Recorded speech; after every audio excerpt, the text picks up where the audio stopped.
Avant de commencer cette vidéo, je vous invite à soutenir en masse Tsubomi. Co-créé par mon ami l'Ermite Moderne et son ami Yacine, Tsubomi est un projet de plateforme d'édition et de publication numérique de manga, sorte de Netflix pour les mangas originaux par des nouveaux auteurs. Cool, il y a Dragon Ball?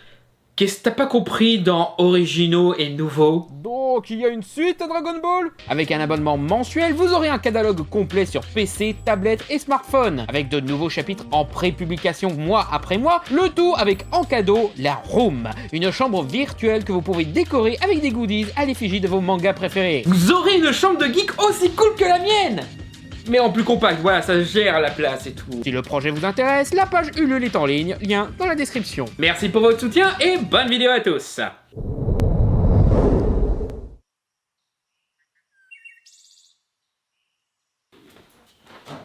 Catchphrase!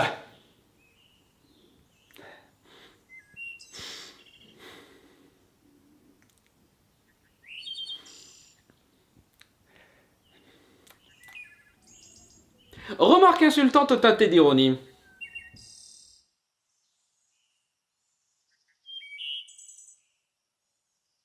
Justification faussement logique. Jugement sur l'âge opposé à un comportement immature.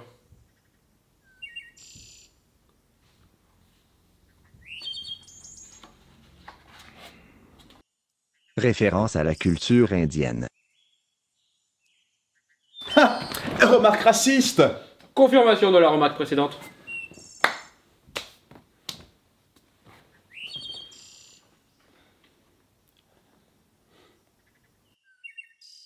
Confirmation irritée de la remarque. Jugement sur les geeks. Défense peu argumentée teintée d'un embarras devant une vérité gênante. Remarque misogyne. Si vous trouvez ça nul et malaisant, dites-vous que ça a duré 12 ans.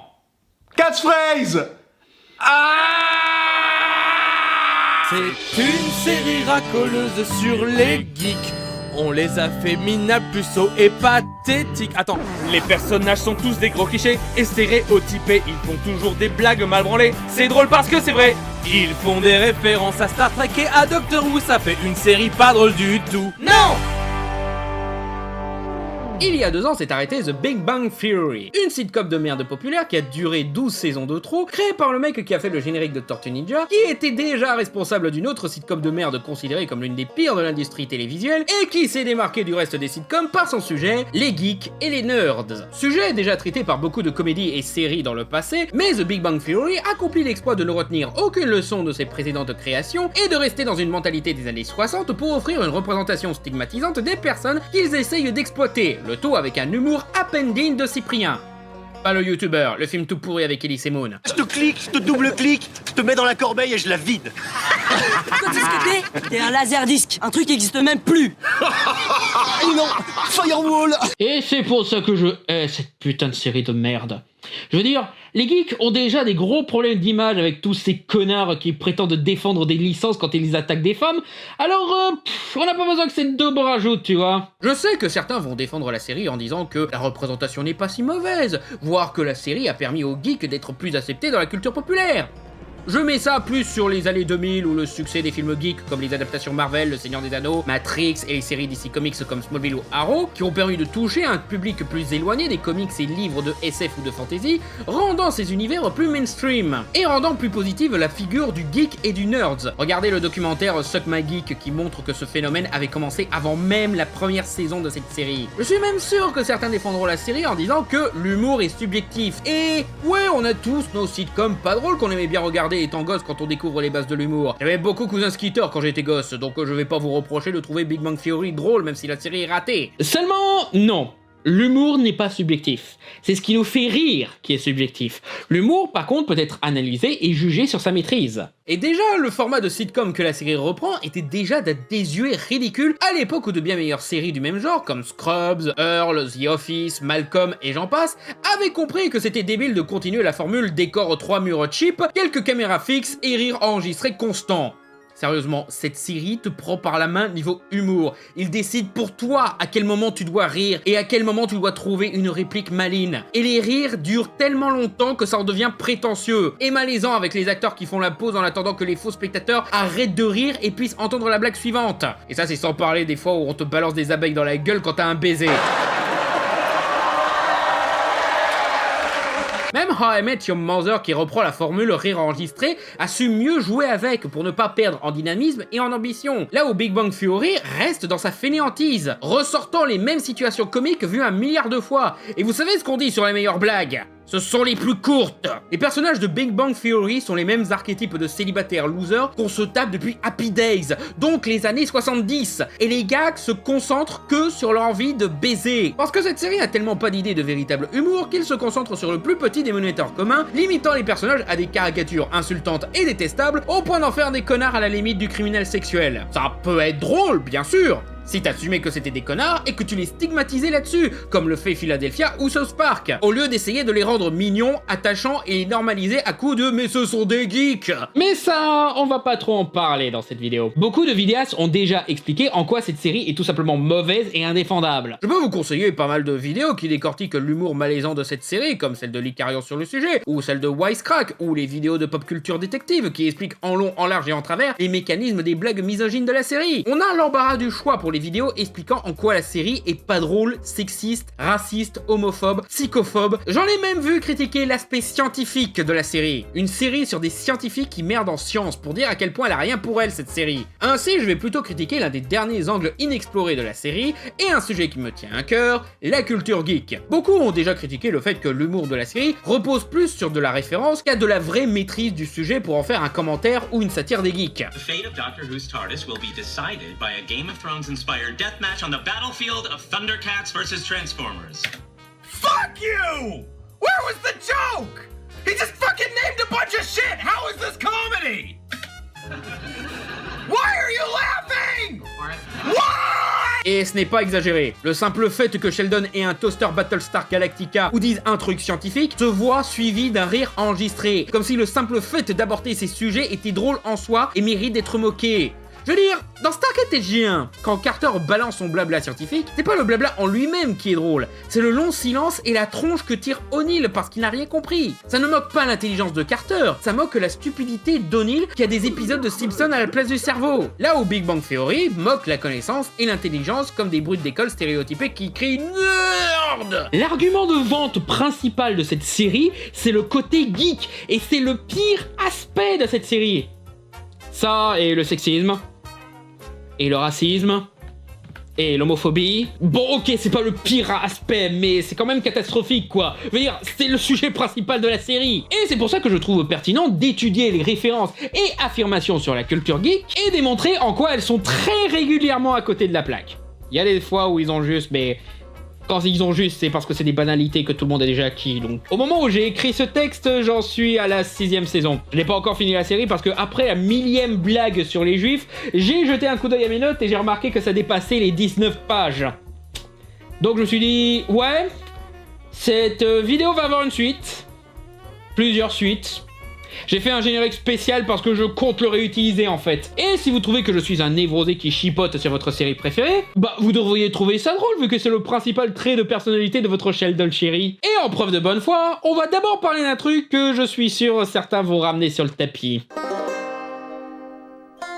Ouais, les gars qui répètent souvent « Mais t'as vu la série en VF, évidemment qu'elle est moins bonne !» Comme j'ai pu le voir dans les commentaires de ma vidéo sur Gotham, on va régler le problème tout de suite. Si je mets les extraits dans cette vidéo en VF, c'est pour la fluidité de la vidéo, pour que les gens puissent facilement l'écouter en plus de la voir. Mais sinon, j'ai vu la série en VO. Et je suis désolé, mais même en VO, la série est globalement pas drôle. Mais il est vrai que la VF, en plus de refaire les rires enregistrés pour les rendre encore plus froids, inhumains et insupportables, quand il n'oublie pas carrément de les mettre, laissant donc le silence inconfortable qui permet de mieux voir en quoi ces gags sont nuls, cette même VF, donc, gâche pas mal de gags.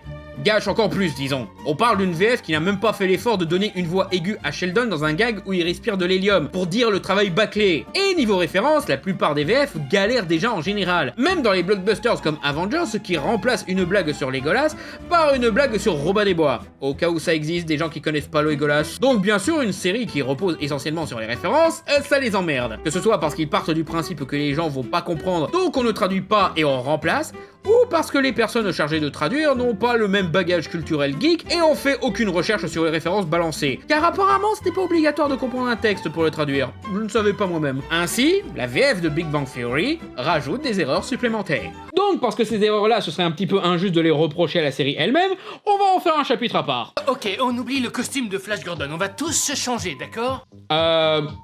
Ils sont déguisés en Flash, pas en Flash Gordon. Ce sont deux personnages complètement différents en fait. Flash, c'est le mec en costume rouge de la Ligue des Justiciers qui court super vite et qui a une série très populaire avec de bien meilleures références geeks. Flash Gordon, c'est le blondinet qui voyage dans l'espace pour combattre un méchant empereur qui a inspiré Star Wars et a eu droit à des serials, un nanar culte de luxe et des séries télé dont tout le monde se fout. En plus, les deux personnages sont très populaires. Demandez à n'importe qui, ils savent ne serait-ce qu'un minimum qui sont ces personnages. Bon, Flash Gordon, faut être un peu vieux, j'admets, mais... Et en plus, ils insistent un épisode plus tard. Je suis Prum, c'est pour Flash Gordon. Non, je le veux pour compléter ma collection de la Ligue des Justiciers. Et moi, je veux Shrek pour compléter ma collection Avengers. Par contre, je laisse passer le fait qu'ils ont confondu la Ligue des Justiciers avec la Société de Justice d'Amérique, d'où vient cette version de Flash, la version de Jay Garrick. Parce que c'est une référence suffisamment obscure et...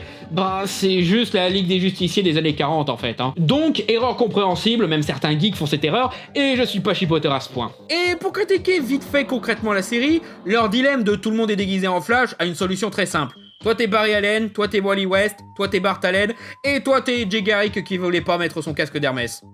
Ou alors l'un de vous se pend en jaune pour être Zoom et faire des blagues à base de « C'était moi, Barry !» Alors, vous lui avez acheté quoi, finalement? Eh bien, Raj est tombé sur une sculpture d'Alex Ross en édition limitée fortement inspirée par son Batman. Une sculpture d'Alex Ross. Il y en a vraiment qui demandent à avoir sa tronche sculptée chez eux. Le dialogue en VO parle d'une sculpture de Batman, d'après le design d'Alex Ross. Mais ils se sont mêlés les pinceaux dans la traduction parce qu'ils ne doivent même pas savoir qui est Alex Ross. Ou alors Alex Ross a aussi une carrière de sculpteur à côté de celle de super dessinateur réaliste ultra talentueux. Je ne sais pas, je le respecterais encore plus si c'était vrai. Tout le monde a rendez-vous.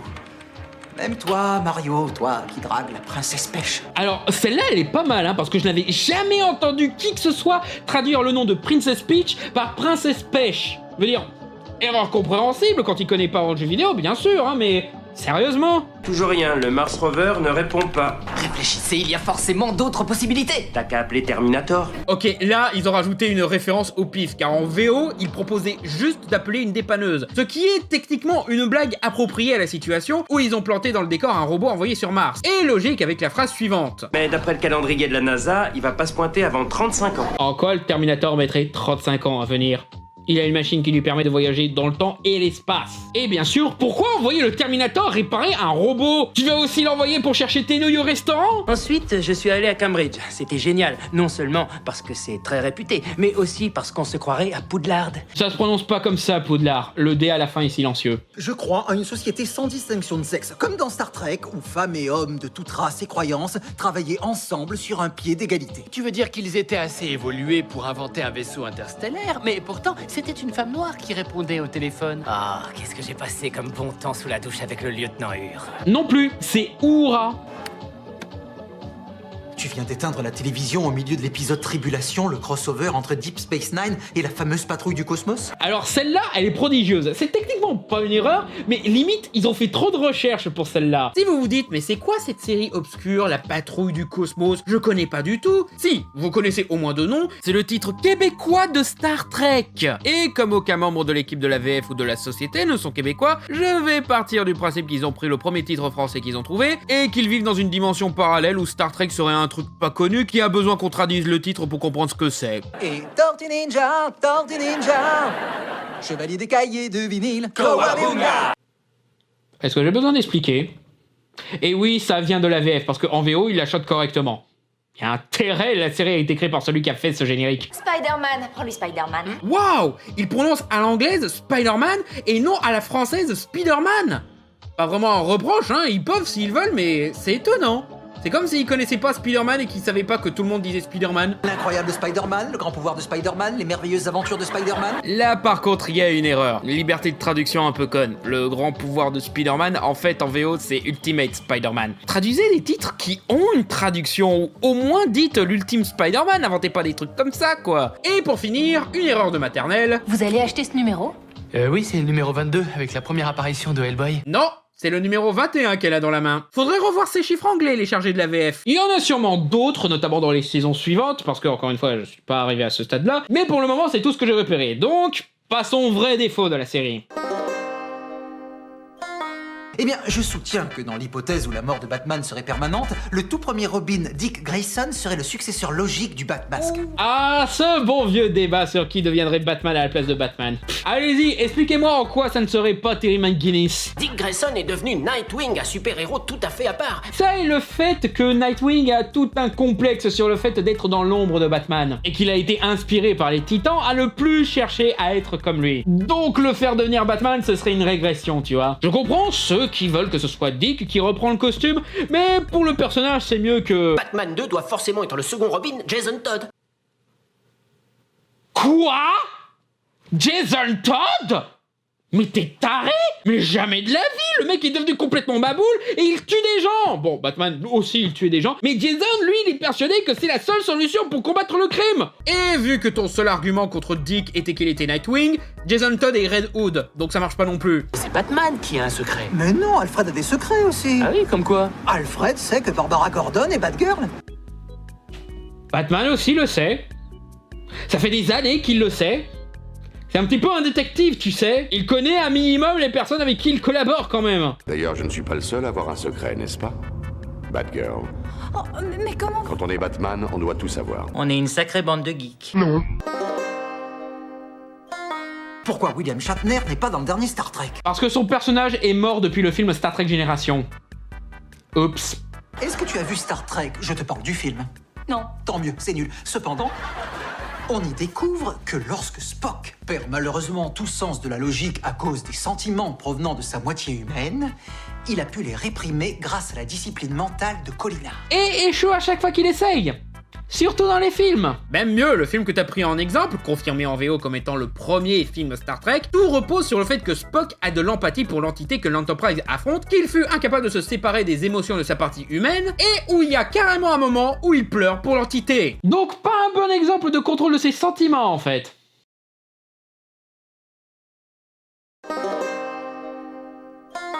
Oh, mais oui, Stanley, trop cool. Tu sais pas qui c'est, à vous? Bien sûr que si, voyons, tu fais partie de ma vie et du coup, je m'intéresse aux sujets qui retiennent ton attention. C'est gentil. Qui est Stanley?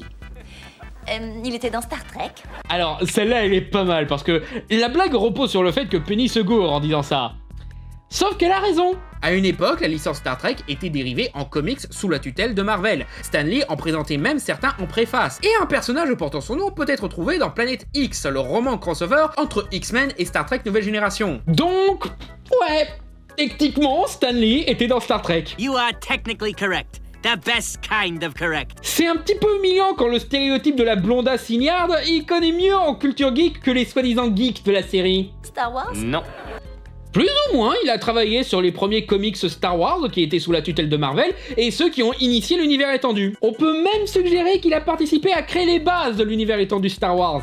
Stanley joue dans des films ringards de kung-fu que tu aimes tant. Ah, parce qu'il s'appelle Lee, comme Bruce Lee, raciste. Je demanderai à Stanley pourquoi tous les personnages qu'il a inventés ont des noms et des prénoms qui commencent par la même lettre. Bruce Banner, Reed Richards, Sue Storm Stephen Strange, Peter Parker et le pire de tous, J. Jonah Jameson Jr. Tony Stark, Hank Pym, Walter Lawson, Johnny Storm, Charles Xavier, Jean Grey, Nick Fury. Je veux dire, ouais, c'est une coïncidence marrante, mais elle est pas automatique. Non, et puis on fait la même chose chez DC Comics, hein. Lois Lane, Lex Luthor, John Jones, Zatanna Zatara. J'aurais pu mentionner Dum Dum Dugan ou Green Goblin, Matt Murdock. Tricheur, c'est pas des noms, c'est des alias. Dum Dum Dugan, son vrai nom, c'est Timothy Dugan. Et Green Goblin, c'est le bouffon vert. C'est Norman Osborn. Otto Octavius, Silver Surfer. Non plus. Son vrai nom à lui, c'est Norrin Rad. Pepper Potts, Victor Von Doom. Depuis quand Doom, ça s'écrit avec un V? Et le pire de tous, Millie le mannequin. Mais putain, mais c'est pas son nom, le mannequin. Il a même pas créé Millie le mannequin. Il écrivait pas encore des comics quand Millie le mannequin a été créé. Les Fantastic Four, Daredevil, l'Invincible, Iron Man. Ok, maintenant tu balances des noms au pif sans en avoir rien à foutre. Non seulement Invincible ne fait pas partie du nom d'Iron Man, c'est un terme descriptif comme l'incroyable Hulk ou le spectaculaire Spider-Man. Non seulement il n'a pas inventé le terme Daredevil, mais en plus Daredevil, tu l'as déjà dit, c'est Matt Murdock. Je comprends même pas pourquoi il fait cette tête à chaque fois qu'il finit une liste. Genre, en quoi c'est mal de faire des personnages ayant 2 fois la même lettre en initiale? C'est mignon au mieux, mais ce n'est pas un défaut. Et c'est rire enregistré, putain, il fait que citer des noms de personnages de comics. Ce n'est pas drôle. Tu connais World of Warcraft? Le jeu en ligne, bien sûr. Et tu savais que les personnages de ce jeu génial pouvaient avoir des rapports sexuels? Non, pas du tout. Bon, sinon, j'imagine qu'il y a d'autres erreurs dans les affirmations qu'ils font sur World of Warcraft ou d'autres MMORPG comme Knights of the Old Republic ou Age of Conan qui ont des épisodes entiers qui leur sont consacrés, mais comme je n'ai pas joué à ces jeux, je ne saurais dire. Donc, si jamais il y a des gens qui ont joué à ces jeux et qui ont remarqué des erreurs dans ces épisodes respectifs, n'hésitez pas à le signaler dans les commentaires, ça me servira pour la suite. Pourquoi Skynet, une intelligence artificielle, s'amuserait à créer un robot femelle de 17 ans super canon qui tue tout le monde? Pour les mêmes raisons qu'ils envoient un Mister Univers avec un accent autrichien, bizarrement là personne se pose la question. Le principe même des Terminators, c'est qu'on ne soupçonne pas que ce sont des robots tueurs. C'est même pour ça qu'on leur donne une peau. Et d'un point de vue tactique, l'apparence d'une ado de 17 ans est beaucoup moins soupçonnable que celle d'un Schwarzenegger. En plus, on a une explication sur l'apparence du Terminator ado de 17 ans. C'est l'apparence d'une soldat de la résistance. Donc non, ce n'est pas parce que Skynet est pervers, lol. Parce que Skynet est un vieux cochon. Et certains vont probablement me dire que l'épisode des chroniques de Sarah Connor qui explique que cela n'était pas encore sorti quand ils ont fait cet épisode. Ce à quoi je répondrais, ce n'est pas une excuse. Déjà parce que, encore une fois, avec la variété de physique chez les Terminators, la question ne devrait même pas se poser, mais aussi parce qu'avec tous les mystères qui ont été mis en place, ils devaient se douter qu'il allait avoir une explication à ça. Mais ils corrigeront le tir une saison plus tard en faisant un épisode consacré à harceler sexuellement l'actrice qui joue la Terminator ado de 17 ans. Excuse-moi, il faut que j'aille vomir. Je te rejoins. Dans cet épisode, nos Foggy se cosplay en personnage de Star Trek Nouvelle Génération, Sheldon se déguisant en Data, malgré le fait qu'à ce stade de la série, Brett Spiner, l'acteur qui joue Data, était devenu son nouveau pire ennemi après avoir ouvert la boîte d'un jouet de collection. Parce que cette série se torche aussi avec sa propre cohérence. Ils se font des photos et les mecs décident de le faire en mimant un combat. Mais Sheldon refuse. L'arme de Monsieur Data est son esprit.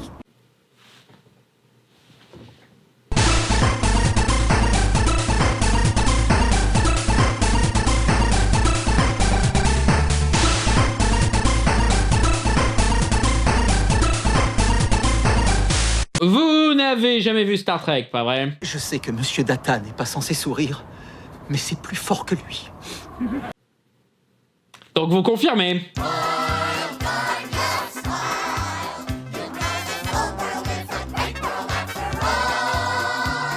Faire toute cette terreur après avoir eu droit à un caméo de Brent Spiner, c'est assez humiliant quoi. On est une sacrée bande de geeks. Non. Vous vous souvenez de l'épisode de Stargate où il se retrouve sur une planète dont les mœurs s'inspirent librement d'Athènes et de Sparte? Non. Parce que cet épisode n'existe pas. Il n'y a pas d'épisode ayant pour sujet Athènes ou Sparte, ni même d'épisode inspiré d'Athènes ou de Sparte. On a des références grecques, bien sûr, dans l'épisode Les Désignés ou par rapport à un des méchants récurrents Chronos, mais rien de ce que tu décris. On invente des épisodes maintenant. Bon bah ok. Vous vous souvenez de l'épisode de Big Bang Theory où le mec qui n'est pas vraiment autiste devient fou et finit par tuer tout le monde? C'est celui-là. On est une sacrée bande. Et d'un commun accord, le vendredi soir sera consacré à la brillante nouvelle série créée par Joss Whedon, Firefly. Faut vraiment qu'on stipule ça dans le règlement? Je préfère, oui, la série va durer plusieurs années. Alors, celle-là n'est pas vraiment une erreur, mais je la trouve fascinante. Parce que je suis sûr que certains vont défendre la série en disant que on s'en fout de tout ça. La série, c'est pour ceux qui ne s'y connaissent pas en culture geek, donc c'est pas grave de faire ce genre d'erreur. Et oui, les références balancées dans cette série sont aléatoires. Ça ne repose pas sur un vrai commentaire, mais juste un « il a dit un truc que tu trouves bizarre ». Rigole. Donc ça ne compte pas sur les connaissances de la culture geek. Or, cette blague-là ne marche que si tu connais Firefly, qui n'est pas une série très connue déjà de base, et que tu saches qu'elle a été annulée qu'après une seule saison. Je veux dire, c'est justement parce que c'est pas connu que la série s'est plantée. entre autres. Ce qui montre le paradoxe de cette série. Elle insulte les geeks et démontre une méconnaissance de leur culture, mais son humour demande quand même de connaître un minimum la culture geek. Donc elle peut être comprise que par des gens qui vont se faire insulter durant toute la série. Qu'une telle formule ait réussi à tenir 12 saisons, c'est une anomalie cosmique là. Fais-le ou ne le fais pas, mais y a pas d'essai. Je rêve où tu viens de citer Star Wars. Je peux même te dire qu'on entend cette phrase dans l'Empire contre-attaque. Oh, ça alors. Je suis dans le même lit qu'une superbe jeune femme capable de citer Yoda. Je sais. Tu seras comme Yoda avec Luke, à dada sur ta salope. Ah, trop fort la référence à Star Wars. L'Empire contre-attaque. Nom de Dieu, on dirait que je t'ai fabriqué sur mesure. Oh putain de merde! Est-ce que Deadpool a piqué un gag à Big Bang Theory? Putain, maintenant je comprends mieux pourquoi je trouvais ce dialogue à chier. C'est tout à fait regrettable. Il y a cet épisode où Penny, pour rabaisser nos héros intello, leur pose des questions sur la culture populaire. Schéma classique vu et revu, lol, ils savent tout sur Star Trek et les atomes, mais rien sur Van Halen. Et on tombe, ouais, certaines des questions ne sont en effet sans rapport avec la culture geek, mais certaines... Madonna a été mariée à cet ancien élève du lycée de Richmond. Mais enfin, c'est Sean Penn! Ces geeks ne connaissent pas le film Ça chauffe au lycée Richmond? Ou Sean Penn? Quel acteur a été élu le plus souvent par le People Magazine homme le plus sexy encore vivant? William Shatner. Bon ok, les geeks s'en foutent des magazines People, mais ils doivent s'en douter que les mecs jugés les plus sexy sont des gens comme Brad Pitt, George Clooney ou même Johnny Depp. Ils connaissent ces acteurs-là justement parce qu'ils ont joué dans des films liés à la culture geek, genre Batman et Robin, Pirates des Caraïbes ou Entretien avec un vampire. Même Richard Gere, ils ont dû entendre parler de lui, il a joué Lancelot, bordel. Qui est la chanteuse de Oops, I Did It Again? Ok, même en partant du principe qu'ils ne connaissent que les sciences et les films de la culture geek, ils doivent savoir qui est Britney Spears. Ils vivaient dans une caverne avec une otite ou quoi? Pouvez-vous me dire ce que Titi a cru voir? Un Romulien. Mais évidemment que les geeks connaissent les Looney Tunes et savent que Titi a cru voir un gros minet. Ce gag aurait marché si nos héros étaient juste des scientifiques et rien d'autre, pas des geeks. Or, beaucoup de leurs discussions tournent autour de Superman, de Terminator, ou même de Snoopy, bordel. Et tu vas me faire croire qu'ils ne connaissent pas Titi et gros minet? C'est littéralement là pour caresser dans le sens du poil les non-geeks qui se sentent rabaissés quand un geek parle d'un truc qu'ils connaissent pas. C'est la même logique que le sketch du Pictionary ou toutes les fois où ils font du sport. Les rabaisser pour rassurer l'ego des non-intellos. Ici en montrant qu'ils maîtrisent d'autres sujets. Mais c'est tout ce qu'ils ont trouvé. Donc on a du normie shaming et du geek shaming. On a du shaming tout le monde. Pourquoi vous regardez une série qui insulte tout le monde? Ce poster d'Halle Berry est un peu perturbant. Elle était pas terrible comme mutante dans X-Men. Oh, je rêve. C'est pas elle que je préfère dans X-Men. Par ordre, je mettrais Wolverine, Cyclope... Oh bah mince, j'ai oublié le Professeur X. Professeur X, Wolverine, Cyclope, Iceberg, ensuite Tornade et Wolverine... Ah bah non, je l'ai déjà dit celui-là. Halle Berry jouait Tornade, donc pourquoi tu n'as pas dit directement Tornade? Limite, ils ont fait exprès d'omettre le fait que Halle Berry jouait Tornade, juste pour leur blague nulle de « il cite des noms de X-Men pour empêcher son pote de dormir ». Aussi, pour une fois, la VF a corrigé une erreur, car en VO, Sheldon dit qu'Halle Berry était pas mal dans les films X-Men.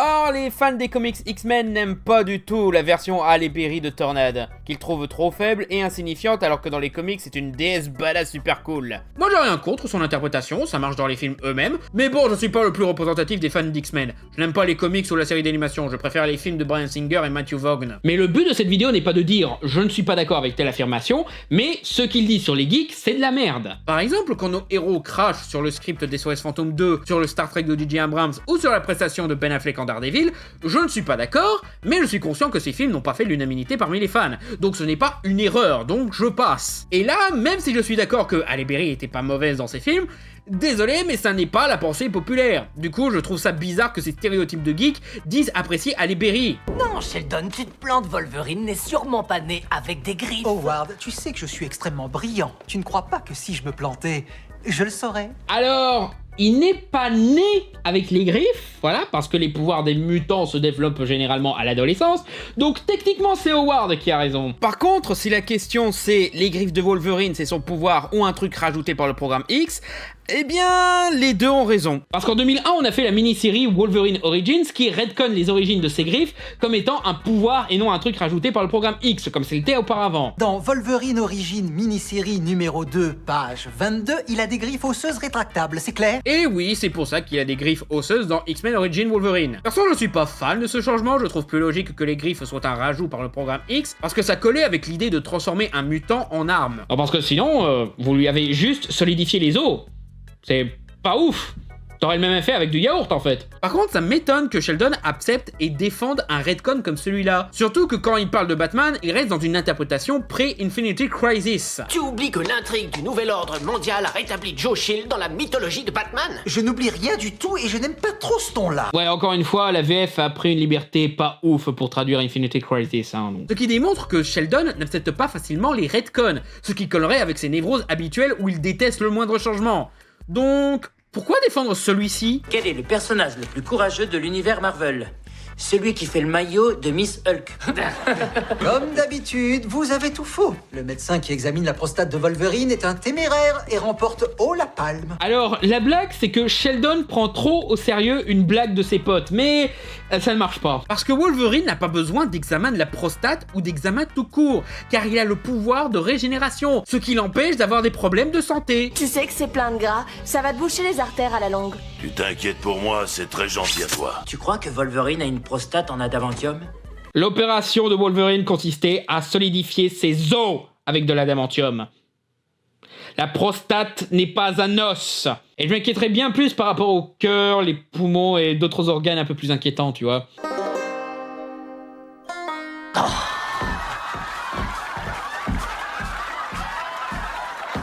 Je n'en démords pas et je le dis haut et fort.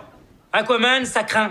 Critique habituelle chez les non-spécialistes de comics qui connaissent Aquaman que pour le dessin animé le plein de super. Mais pour les fans de comics, Aquaman est un gros badass qui règne sur l'entièreté des eaux, donc plus de la moitié de la planète. Et oui, il parle aux poissons, notamment les plus gros monstres marins qui vivent dans l'océan. Il peut te balancer le putain de kraken, une armée de requins et un autre poulpe géant sur ta gueule. Maintenant, Aquaman est connu pour le film avec Jason Momoa. Mais les vrais fans savaient bien avant ce film qu'Aquaman était badass. Donc bien sûr, c'est Foggy que sont encore à la blague sur Aquaman est nul, juste pour faire une blague où on humilie le cliché raciste humain de la bande en lui donnant un costume qui, selon eux, fait gay. Car on aime mélanger notre ignorance et notre racisme avec de l'homophobie dans cette série de merde. En plus, ce n'est même pas cohérent dans la série parce qu'on a vu Raj tellement aimer une figurine d'Aquaman qui lui fait un handjob. Ouais, c'est marrant.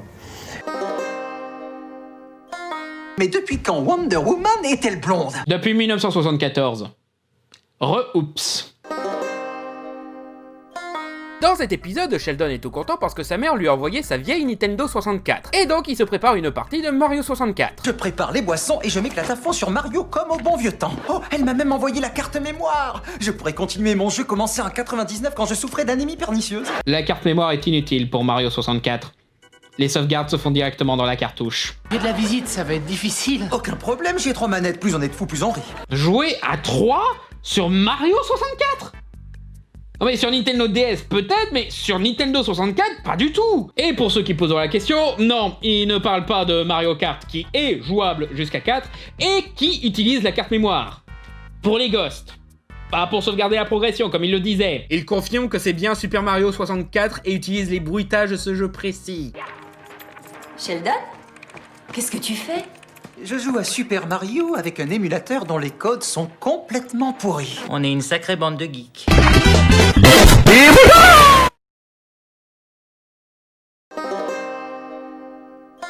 À chaque fois qu'on regarde ce film, ça me rend perplexe. Comment ça? Les instructions sont pourtant claires. Il lui avait dit de ne pas nourrir les gremlins après minuit. Il lui avait dit aussi de ne pas les mouiller. C'est pas compliqué.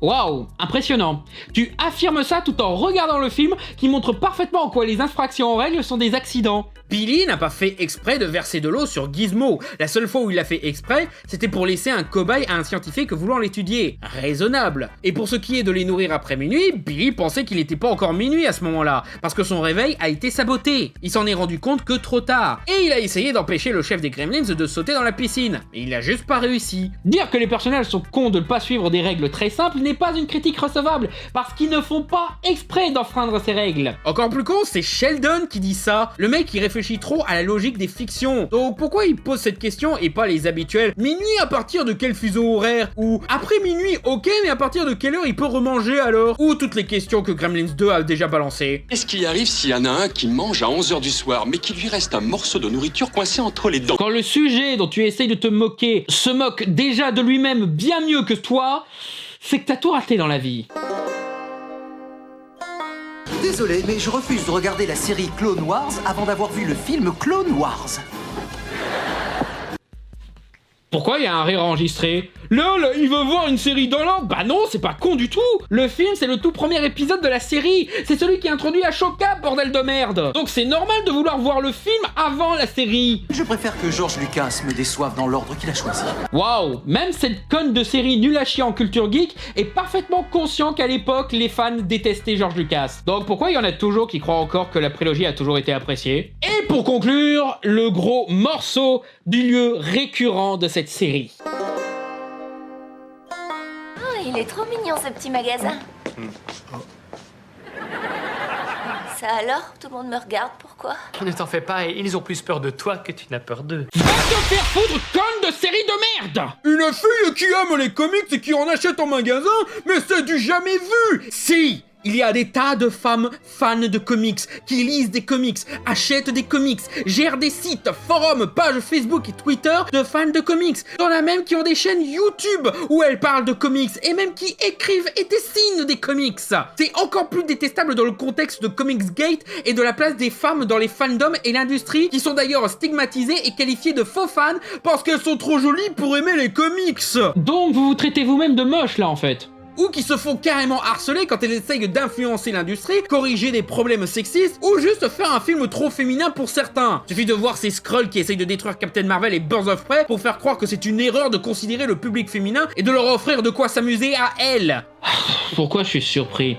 Évidemment qu'une série sexiste comme Big Bang Theory, qui traite ses personnages féminins comme des nunuches chiantes qui comprendront jamais les hommes, renforce ce cliché de merde qui dit que les femmes ne peuvent pas être geeks. Même quand Amy et Bernadette débarquent, les copines scientifiques de nos héros, faut surtout pas qu'elles s'intéressent à des trucs de geeks. Non, non, non, ça n'existe pas les femmes geeks. La dernière chose dont les femmes bien plus geeks que cette série de merde ont besoin, c'est qu'un truc ayant 1000 fois plus de visibilité qu'un exemplaire de comics renforce ce cliché sexiste insultant pour les deux genres. Allez tous vous faire enculer! Et il récidive en plus. Mais qu'est-ce qu'elle fait dans un magasin de BD? J'en ai aucune idée. Elle s'est peut-être perdue. Va te faire foutre! En plus, merde, vêtements sombres, piercings, tatouages, c'est limite le stéréotype de la geek girl alternative gothique. Ouais, première fois que je vois ça dans un magasin de comics! Et la même scène une saison plus tard, à un stade où les trois nanas sont des habituels du magasin! Comme de série! Ouais, première fois que je vois une fille comme Amy dans un magasin de comics! Dites-moi ce qui vous branche. Super-héros, fantastique médiéval, roman graphique, manga... Vous vendez des mangas et vous n'avez jamais vu de filles passer? Mais ta gueule! Ce sera quoi après? Un épisode sur un forum de fanfic où il n'y a pas du tout de femmes non plus? Lâche-le, Sheldon. Mais pourquoi? Je l'ai vu en premier. Oui, peut-être, mais moi j'ai repéré le dessin. La BD qu'ils tiennent est All Star Batman et Robin numéro 8. Le comics de Frank Miller où Batman dit « Je suis le putain de Batman !» Considéré comme l'un des pires comics Batman jamais écrits. Aucun fan de Batman ne se disputerait pour l'avoir autre part que dans une décharge en feu. Tu me conseillerais quoi comme cadeau pour un jeune garçon de 13 ans? Je te conseille... ça. Hellblazer? Hellblazer à un enfant de 13 ans? Tu veux pas lui proposer Kick-Ass ou The Boys pendant que t'y es? Moi, ça me dépasse que plein de mecs continuent d'affluer dans ce magasin au lieu de télécharger les BD qui les intéressent. Beaucoup de geeks préfèrent le format papier au format numérique. Parce que, comme l'a dit Stanley, les comics, c'est comme les nichons. C'est mieux en vrai que sur un écran. Oui, il était un petit peu coquinou sur les bords, Stanley, ouais. C'est aussi un investissement pour la revente quand ces numéros deviendront des raretés, donc cher. Là où tu ne peux pas revendre un comics en format numérique. Tu devrais le savoir, série qui consacre des sous-scénarios entiers à l'esprit de collectionneur de ses personnages. Je parie que c'est leur unique sortie de la semaine et pendant ce temps, leur maman peut filer dans leur chambre et changer les draps. Big Bang Theory insulte les fans de comics depuis 2007. Vous êtes vous-même fan de comics, je devrais pas devoir vous expliquer l'intérêt des boutiques de BD. Est-ce que je peux t'aider à trouver ton bonheur? Trouve-moi une BD avec une femme dont la poitrine ne lui sert pas de flotteur. Ok, derrière toi t'as Batman Street of Gotham 11 et 18. Là t'as Batman Noël, qui est une réécriture de Christmas Carol avec Batman. Il y a un passage avec Catwoman qui est... Voilà quoi, mais c'est bref, ça passe. Un Man of War numéro 2, qui malgré la présence de ce personnage féminin à moitié nu, est raisonnable dans le fanservice. Gotham Central au numéro 13, rien du tout. Batman Haunted Gotham au numéro 1, pareil. Batman et Robin numéro 1, il y a même pas de femme. Et Blue Beetles numéro 1, rien à signaler. Je ne saurais dire pour Men-El et Starman, car je n'ai pas trouvé de scan, mais au vu du style graphique, je prends le pari de dire qu'il y a rien. Sinon, je peux te proposer la jeunesse de Picsou, un de mes comics préférés et garantis sans boobs, ou sinon, je peux te conseiller quelques Alex Ross qui, en plus d'avoir des dessins magnifiques, sont garantis sans boobs ou fanservice. Même quand il dessine Wonder Woman, il n'exagère jamais. La plupart des mecs qui viennent ici sont accros aux fortes poitrines. Le ridicule des designs des personnages féminins trop sexualisés est ultra critiqué par beaucoup de fans de comics, car ça les saoule un peu d'avoir des gros plans sur le cul de She-Hulk pendant un drame horrible dans Civil War. Là, affiché en gros dans ta boutique de merde, c'est la couverture de Catwoman des New 52, qui a fait très polémique à cause d'une scène de sexe gratuite et de mauvais goût. Et vu que je vois pas mal de numéros 1 des New 52, ça doit être la période où Red Hood and the Outlaw a fait scandale pour avoir transformé Starfire en info, considéré par les fans de comics comme étant un très mauvais plan de marketing pour un public cible que sont les jeunes filles qui ont grandi avec le dessin animé Teen Titans et qui donc ont été outrés de voir leur personnage préféré de leur série préférée traité de la sorte, et pourraient même être dégoûtés de lire d'autres comics. D'où la phrase DC Comics mauvais en maths. Certains d'entre eux ont des fortes poitrines. Effectivement.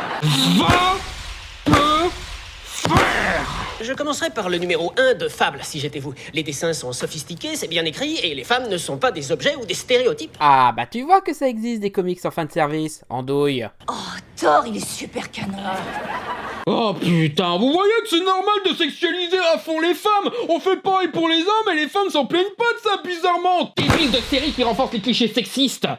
Bon, on va arrêter là pour aujourd'hui parce que j'ai déjà des envies de meurtre qui commencent à revenir. Mais déjà, rien que là, on peut voir le problème. Elle n'a pas été faite par de vrais geeks, mais par un groupe d'opportunistes qui ressortent la même merde habituelle d'une comédie ridiculisant ses personnages au point de les rendre détestables. Et ce, en surfant sur la popularité grandissante de la culture geek dans les médias. Il y a une raison pour laquelle tant de gens critiquent les références et les clins d'œil dans les films Marvel et autres. Parce que c'est de la manipulation. Féliciter les spectateurs pour connaître tel personnage ou licence pour les rendre aveugles aux défauts de l'œuvre. J'ai démontré dans d'autres vidéos des cas où c'est fait avec sincérité et même comme une vraie intention et déconstruire une industrie, un genre ou une histoire, mais je reconnais que ça reste des exceptions. Non et puis merde, c'est pas impossible de faire de la bonne comédie geek.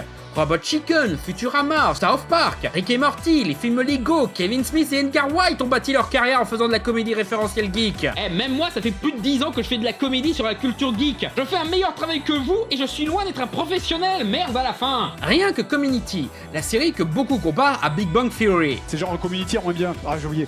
Ah, Big Bang Theory. Big Bang Theory, voilà, c'est ça. Car elle repose aussi sur de la référence geek et un personnage codifié comme autiste, et fait avec un véritable amour pour la culture geek. Rien que les épisodes de Paintball où ils partent dans un délire total post-apo où tout le monde devient des guerriers badass. C'est hilarant, inventif et respectueux de l'univers geek et des personnages. Quand ils font référence à un truc, ça sert l'histoire. C'est porté par la mise en scène et c'est maîtrisé. Mais pas Big Bang Theory, parce que Chuck Lorre et son équipe ne semblent pas capables de faire d'autres formes de comédie que des blagues sur le cul. Je veux dire, prenez Scrubs. Si cette série ne parlait pas des difficultés de la vie de médecin et ne faisait pas de blagues sur le milieu de la médecine pour se concentrer que sur les disputes entre médecins dans leur appart, on aurait gueulé aussi, non? Et ça résulte à la stigmatisation d'un groupe de personnes que les créateurs considèrent comme anormales. Et c'est déjà chiant pour les geeks et intellos qui ont le sentiment d'être fondamentalement incompris et mal perçus. Alors, imaginez quand on fait la même chose pour d'autres catégories de personnes encore plus persécutées comme les femmes, les gays, les autistes, les juifs ou les indiens. Cette série n'a pas été faite par amour pour la culture geek ou par envie de la partager ou de la faire découvrir à d'autres, mais au contraire conserver leur statut de culture marginale aimée par des marginaux. Et ça se voit très clairement dans l'angle de son humour, mais surtout dans sa maîtrise catastrophique du sujet. C'est une série faite par la haine et le mépris.